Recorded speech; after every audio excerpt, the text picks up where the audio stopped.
Se você segue a Jesus, você então é um pregador do Evangelho. Se você não prega o Evangelho, é sinal que você não é um seguidor de Jesus. Ou segue a Jesus em algumas partes e outra não. Você tem a responsabilidade. Está tudo sobre você.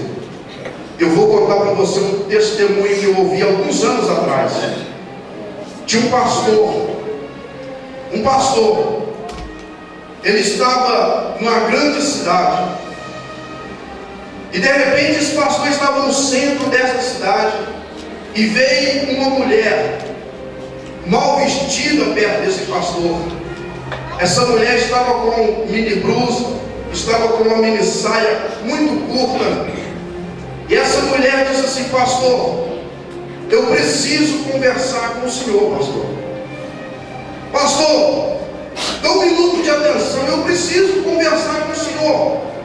Aquele pastor, quando ele olha a situação das vestes daquela mulher, ele pensa assim no seu coração: o que as pessoas vão pensar de mim vendo eu conversar com essa mulher? Então ele não deu moral para aquela mulher.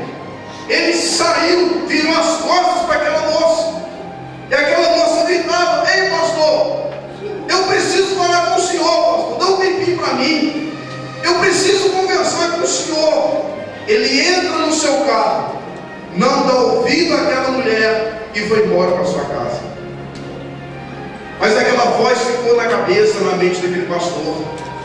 A voz gritava na mente dele: pastor, eu preciso falar com o senhor, eu preciso conversar com o senhor. Chegou a noite, ele deitou na cama, aquela voz estava no seu ouvido, até que ele não aguenta e vira para sua esposa e diz para ela: olha amor, aconteceu um negócio comigo hoje, e eu preciso ir atrás dessa moça. Ela queria conversar comigo, mas eu não dei ouvido para ela, e agora a voz dessa moça está gritando aqui na minha consciência. Entra no carro comigo, vamos atrás dessa moça. Então ele entra dentro do carro, chama a sua esposa e sai pelas ruas da cidade à procura daquela moça. Então ele entra e vai em alguns lugares, até que ele consegue encontrar o endereço daquela moça. Um lugar muito ruim, um lugar tipo uma favela. Quando ele entra no começo daquela favela, ele pergunta a uma pessoa dizendo: hoje eu conheci uma moça dos traços assim, assim, assim, eu preciso conversar com ela, onde ela mora? Aí aquela pessoa falou assim: olha, ela mora lá no final dessa rua, inclusive tem algumas pessoas na casa dela agora, porque hoje à tarde ela deu um tiro no ouvido, ela acabou de suicidar-se. Ela suicidou hoje à tarde, dando um tiro no ouvido. Ela queria conversar com o pastor de manhã, à tarde ela deu um tiro no ouvido. Aquele pastor, irmãos, ele teve a responsabilidade de anunciar o Evangelho para aquela moça, mas não anunciou. Agora eu te faço uma pergunta: como que fica a consciência de um homem desse? Eu quero dizer que tem pessoas que morrem à nossa volta todos os dias, pessoas que conhecemos, pessoas que não conhecemos, e o que nós estamos fazendo como igreja para anunciar o Evangelho para as pessoas, irmão? Isso pesa sobre nós, a responsabilidade é nossa. Eu tenho a consciência um pouco pesada com o moço que trabalhava comigo lá na Arapé, no grupo Arrigo de Melo. Por que eu tenho a consciência um pouco pesada? Esse moço, ele foi colocado para trabalhar comigo de cerveja, e eu então estava conversando com ele. Ele abriu o coração para mim. Ele disse assim: a minha família não gosta de mim, os meus parentes não gostam de mim, e eu já pensei várias vezes em acabar com a minha vida, em suicidar-se. Eu virei para aquele moço, anunciei o Evangelho para ele, eu preguei para ele, falei do Evangelho para ele, falei: rapaz, deixa disso, se você suicidar, você perde a sua salvação. Falei de Jesus para ele. Perguntei a aonde ele morava. Irmãos, ele passou o endereço para mim da onde ele morava. E sabe o que aconteceu, irmãos? Ele teve um problema na coluna, ele foi afastado do trabalho. Passado algum tempo, chegou ao nosso ouvido lá onde nós estamos trabalhando, que ele tinha colocado a corda no pescoço e tinha se importado. Por que eu tenho a consciência um pouco pesada? Apesar de eu ter falado de Jesus para ele, mas ele passou o endereço para mim, irmão. Ele falou para mim aonde ele morava. Eu tinha a obrigação de ir atrás dele, porque eu estava conhecendo a história dele. Eu sabia que ele queria suicidar, porque ele havia compartilhado comigo. A minha consciência pesa por causa disso. Eu tinha que ter ido atrás desse moço, irmão. Eu tinha que ter dado auxílio a esse moço, fazer uma célula na casa dele, fazer um estudo bíblico com ele, mas eu não fiz. Oh, irmãos, tem pessoas morrendo todos os dias e nós precisamos anunciar o Evangelho. Esta moça aqui, ela viu o sofrimento de Naamã. Ela disse: vai até Samaria, que lá tem um profeta que Deus vai abençoar. Ele foi até o profeta e o milagre aconteceu. Irmãos, essa menina então nos dá esses 3 exemplos. Não reclamava da vida, ela quis o bem-estar do inimigo, e essa menina anunciou os feitos de Deus. Aí às vezes nós paramos e pensamos que o grande principal dessa história é Eliseu, e não é. Às vezes nós pensamos que o grande principal dessa história é Naamã, e não é. O grande principal dessa história é essa garota aqui, irmãos, que foi usada nas mãos de Deus. Uma garota que não tem nome, que a Bíblia não relata o nome dela, mas foi peça fundamental para que o milagre acontecesse na vida de Naamã. Interessante que Naamã não só foi curado da lepra, mas Naamã também, irmãos, ele converteu ao Senhor. Abra sua Bíblia para você ter uma ideia. Em 2 Reis, capítulo 5, o versículo de número 17 e 18. Olha aí o que Naamã fala depois da sua cura. Ele recebeu a cura física, a cura do seu corpo. Olha aí o versículo de número 17. A Bíblia diz assim: disse Naamã: se não quiseres, peço-te que ao teu servo seja dado levar uma carga da terra de 2 mulos, porque nunca mais oferecerá esse teu servo holocausto nenhum sacrifício a outros deuses, senão ao Senhor.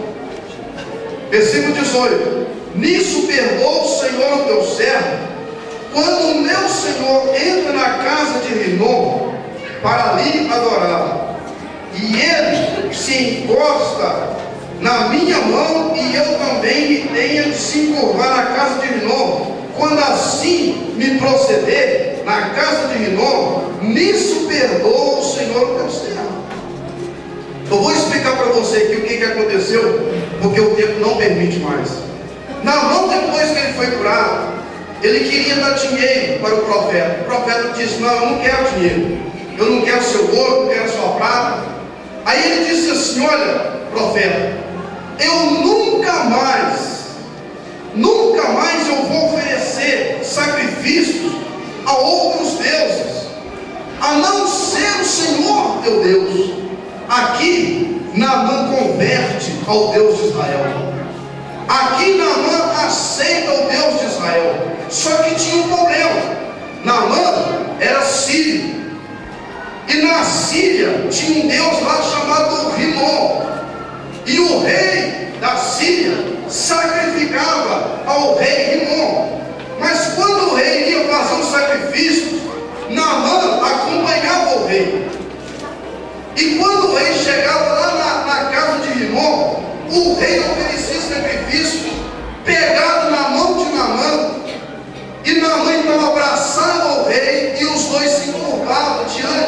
daquela estátua, daquela imagem. Aí Naamã falou assim: olha, por causa do meu cargo, por causa do lugar que eu tenho na minha nação, eu vou ter que fazer isso. Eu vou ter que ir com o rei à casa de Rimon. O rei, quando ele for oferecer, eu vou ter que estar ao lado dele, por causa do meu cargo. Mas quando eu tiver que fazer isso, que o Deus de Israel me perdoe, porque não está no meu coração mais em fazer isso. Eu não quero mais fazer isso. Aqui, irmãos, eu me converte ao Senhor.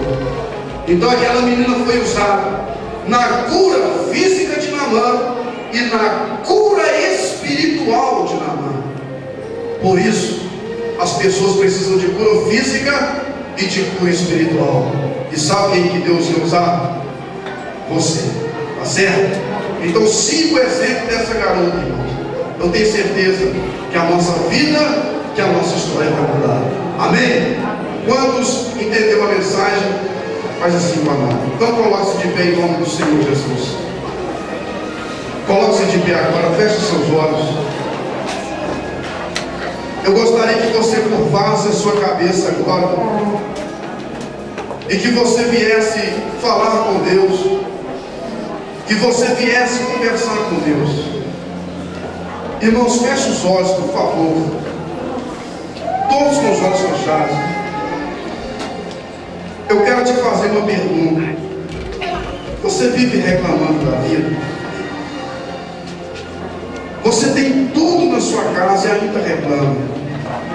A partir de hoje, faça um compromisso com Deus de não reclamar mais da vida, de dar graças a Deus em tudo.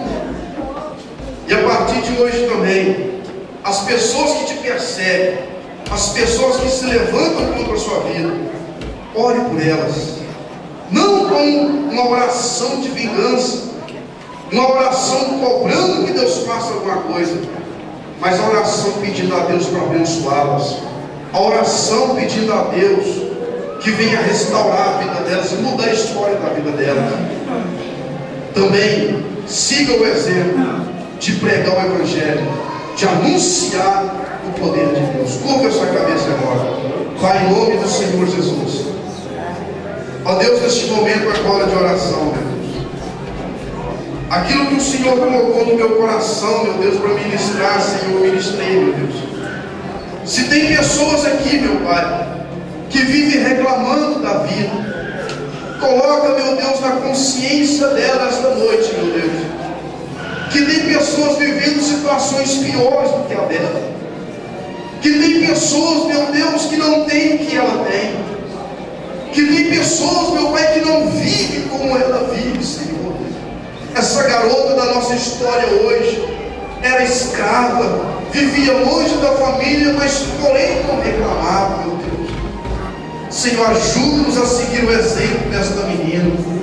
Aquelas pessoas que nos perseguem, Senhor, aquelas pessoas que se levantam contra nós, Pai, ao invés de nós amaldiçoarmos essas pessoas, ajuda-nos a abençoar essas pessoas, meu Pai.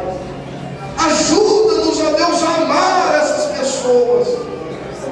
Coloca dentro de nós também o compromisso de anunciar o Evangelho do Senhor, o compromisso de correr atrás das almas, o compromisso, meu Pai, de dizer das coisas que o Senhor faz e das coisas que o Senhor tem feito no nosso meio, meu Pai. Que essa consciência possa nos corroer, meu Pai, ao ponto, meu Deus, de tirar a nossa paz, quando nós não anunciarmos as coisas que o Senhor tem feito, meu Deus. Em nome do Senhor Jesus, abençoa a tua igreja, e que cada um de nós viva, meu Deus, o que foi falado nessa noite, em nome de Jesus.